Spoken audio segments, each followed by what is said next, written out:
Setelah mengikuti mata kuliah teologi dan komunikasi, banyak dinamika kelas yang sangat menarik. Mulai dari pemahaman komunikasi yang bukan hanya sekedar alat untuk interaksi, selain itu juga komunikasi dapat memiliki dampak positif bagi kita dalam upaya berteologi. Maka itu, berikut saya ingin memberikan pandangan mengenai relasi antara teologi dan komunikasi, dan ini merupakan salah satu bentuk dinamika kelas yang terjadi selama satu semester. Teologi dan komunikasi secara fundamental memiliki keterkaitan yang erat. Secara filosofis menurut Dister, dalam mendefinisikan teologi sebagai sebuah upaya adikodrati yang metodis, sistematis, dan koheren tentang apa yang diimani sebagai wahyu Allah atau berkaitan dengan wahyu itu. Selain itu, Dister juga berpendapat bahwa teologi sebagai kegiatan intelektual manusia yang disebut tahu dan mengetahui. Secara khusus, Dister tidak memberikan pengertian komunikasi, tapi saya akan mencoba memberikan pengertian komunikasi yang diberikan oleh Roby Chandra. Roby Chandra berpendapat bahwa komunikasi merupakan suatu proses penyampaian pesan oleh komunikator dan diterima oleh komunikan sehingga terjadi umpan balik dari komunikan. Bila proses itu terjadi, maka komunikasi dua arah telah terjadi.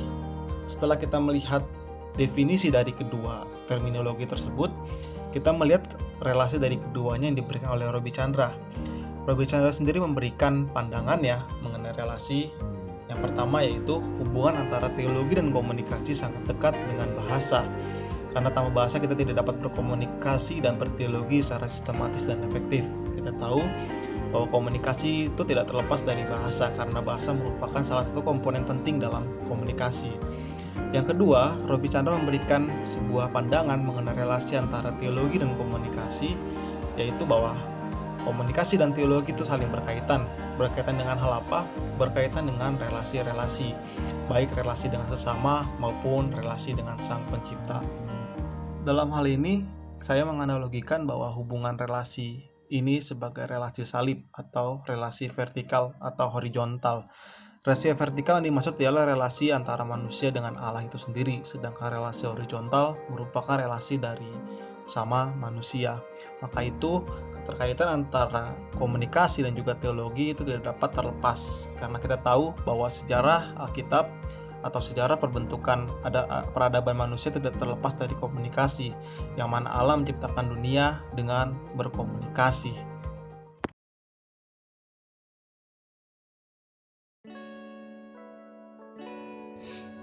Hal yang menarik yang saya dapati ketika saya mengikuti dinamika kelas teologi dan komunikasi, yang pertama yaitu pemikiran dari Habermas itu sendiri yang dituangkan dalam tulisannya Gusti Meno, di mana Habermas memberikan sebuah rekonstruksi pemikiran baru yaitu tindakan komunikatif, yang mana menurut Habermas bahwa komunikasi merupakan tindakan dasar manusia dalam hubungan dengan sesamanya.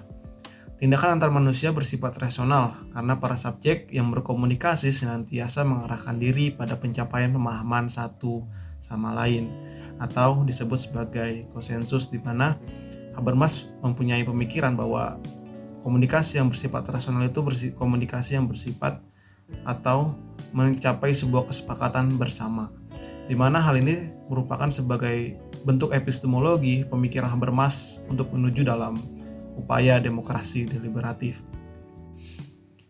Demokrasi deliberatif sendiri merupakan sebuah upaya atau metode yang mengutamakan komunikasi atau diskursus dalam proses pembuatan hukum dalam masyarakat kompleks dan plural, di mana ini sejalan dengan tindakan komunikatif Habermas yang dikatakan bahwa komunikasi yang rasional itu komunikasi yang untuk mencapai konsensus bersama yang dituangkan dalam bentuk demokrasi deliberatif.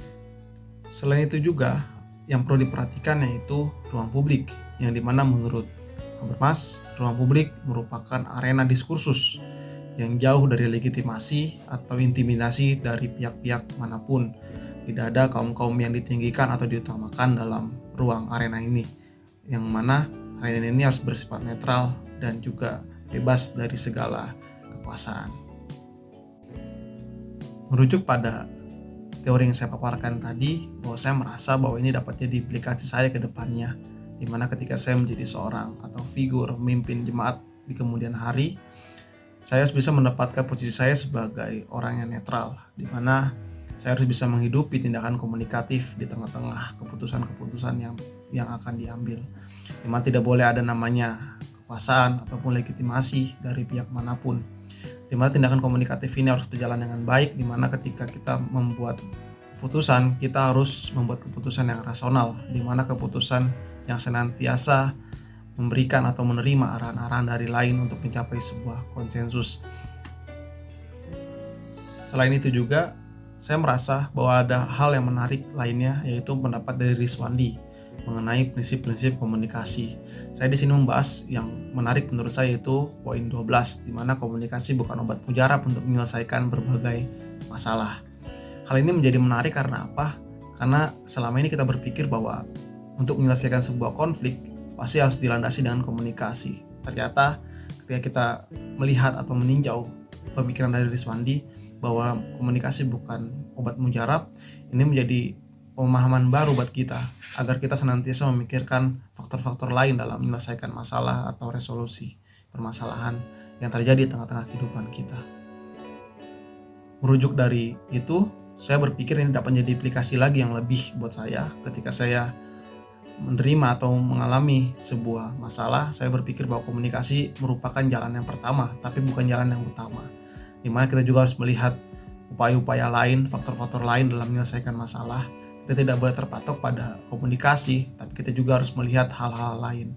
Ini menjadi dasar kuat bagi saya sendiri untuk menjadi bekal saya ke kemudian hari. Ketika saya mendapatkan masalah ataupun upaya menyelesaikan masalah, saya tidak hanya berhenti pada komunikasi saja, tapi melihat hal-hal lain juga, melihat kondisi-kondisi lain juga, dan melihat faktor-faktor lain juga.